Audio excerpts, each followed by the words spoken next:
আপনাদের অ্যাকাউন্টে কি ডিবিটি লিঙ্ক করা আছে?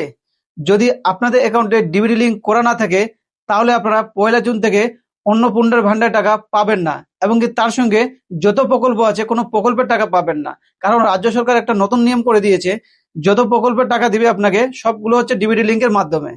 তো বন্ধুরা, আপনাদের যদি ডিবিটি লিঙ্ক করা না থাকে তাহলে আপনারা চলে যাবেন ব্যাংকে।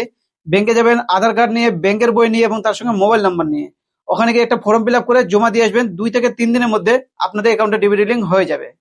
এবং আগে থেকে যারা লক্ষ্মী ভান্ডার টাকা পেতেন তাদের ক্ষেত্রে ডিবিটি লিঙ্ক করতে হবে না। তারা আগে চেক করে নেবে যে আপনাদের ডিবিটি লিঙ্কটি করা আছে কিনা। যদি করা থাকে তাহলে আপনাদের আর ডিবিটি লিঙ্ক করতে হবে না। তো আপনারা কিভাবে চেক করবেন? যারা আগে থেকে লক্ষ্মী ভান্ডার টাকা পেতেন তারা আপনারা মোবাইলের মাধ্যমে সহজে চেক করে নিতে পারবেন যে আপনাদের অ্যাকাউন্টে ঠিক আছে কিনা। তো বন্ধুরা, এটা হচ্ছে নতুনদের ক্ষেত্রে। যারা নতুন এখন অন্নপূর্ণার জন্য ফর্ম ফিল আপ করবে তাদের ক্ষেত্রে ডিবিটি লিঙ্ক মাস্ট করতে হবে, নাহলে আপনাদের অ্যাকাউন্টে টাকা ঢুকবে না। তো আমি আপনাদের এখানে দেখিয়ে দিব যে আপনারা কিভাবে চেক করে নেবেন। যারা হচ্ছে লক্ষ্মী ভান্ডার টাকা আগে থেকে পেতেন তাদের ক্ষেত্রে এটা, তাদের ক্ষেত্রে আপনারা চেক করে নেবেন যে আপনারা কিভাবে করবেন। আপনারা হচ্ছে চেক করে নেবেন যে কিভাবে আপনাদের তো চেক করে নেবেন আপনাদের অ্যাকাউন্টটা ঠিক আছে কিনা। তো প্রথমে কি করবেন, গুগল ক্রোমটি ওপেন করবেন। গুগল ক্রোমটি ওপেন করার পর এখানে সার্চ করবেন, লক্ষ্মী ভান্ডার লিখে দেখতে পাবেন। আমি অলরেডি এখানে চেক করেছিলাম। তারপরে এখানে দেখতে পাচ্ছেন প্রথম লিঙ্কটি, এটাকে ক্লিক করবেন। ক্লিক করার পর এখানে চেক করে নেবেন আমার ফ্যামিলিতে লক্ষ্মী ভান্ডার টাকা পায়। আমি একটু চেক করে নেবো, আপনাদের দেখিয়ে দেবো, আপনারা বুঝতে পারবেন যে কিভাবে আপনারা চেক করে নিতে পারবেন। এখানে ট্র্যাক অ্যাপ্লিকেশন স্ট্যাটাস দেখতে পাচ্ছেন, এটাকে ক্লিক করবেন। এখানে আবার একটি পেজ ওপেন হয়ে যাবে। এখানে সিলেক্টে যাবেন। এখানে 4টি অপশন আসবে, অ্যাপ্লিকেশন আইডি, মোবাইল নাম্বার এবং আধার কার্ড নাম্বার এবং স্বাস্থ্য সাথী কার্ড নাম্বার। তো এখানে আমি মোবাইল নাম্বার দিয়ে আপনাকে চেক করে দেখিয়ে দেবো।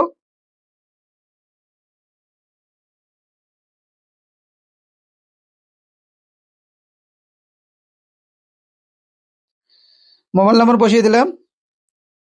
এখানে এখন ক্যাপসটা বসিয়ে দেবো।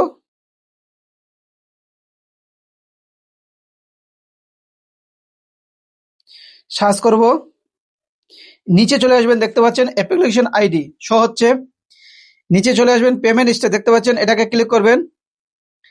ক্লিক করার পরে এভাবে দেখবেন আপনার অ্যাকাউন্টটা এইভাবে শো হবে। যদি আপনাদের অ্যাকাউন্টে এইভাবে শো হয় তাহলে মনে করবেন আপনাদের অ্যাকাউন্টটা আপনার ঠিক আছে, ডিবিটি লিঙ্ক করা আছে, আপনার পরবর্তী টাকাটা পাবেন। যেটা জুন থেকে আপনাদের অ্যাকাউন্টে অন্নপূর্ণার ভান্ডার টাকা ঢুকবে সেটা আপনারা পাবেন। তো এখানে দেখবেন যে পেমেন্ট ব্যাংক অ্যাকাউন্ট স্টেট দেখতে পাচ্ছেন, ভেরিফিকেশন স্টার সাকসেস এবং bank for payment ready for payment দেখতে পাচ্ছেন, এবং অ্যাক্টিভ বেনিফিকারি দেখতে পাচ্ছেন, এবং account number payment success, April মাসে আপনার পেমেন্ট সাকসেস হয়েছিল সেটা এখানে শো করছে। ব্যাংক নাম্বার এবং আইএফএসসি কোডও শো করছে, প্রতিটা জিনিস শো করছে। এইভাবে যদি আপনাদের লেখাটা শো হয় আপনাদের অ্যাকাউন্টে তাহলে মনে করবেন আপনারা আপনাদের অ্যাকাউন্টে ডিবিটি লিঙ্ক করা আছে। আপনারা যে পরবর্তী যেটা জুন থেকে অন্নপূর্ণার ভান্ডার টাকা ঢুকবে সেটা আপনারা পেয়ে যাবেন। তো বুঝতে পারলেন যাদের ক্ষেত্রে লক্ষ্মী ভান্ডার টাকা, যাদের ক্ষেত্রে যারা আগে থেকে যারা লক্ষ্মী ভান্ডার টাকা পেতেন তাদের ক্ষেত্রে এটা। তো বন্ধুরা, আপনাদের যদি এই ভিডিওটি ভালো লেগে থাকে তাহলে অবশ্যই ভিডিওতে একটা লাইক করে দিবেন এবং চ্যানেলটিকে সাবস্ক্রাইব করে দিয়ে ভিডিওটিকে শেয়ার করে দিবেন। ধন্যবাদ।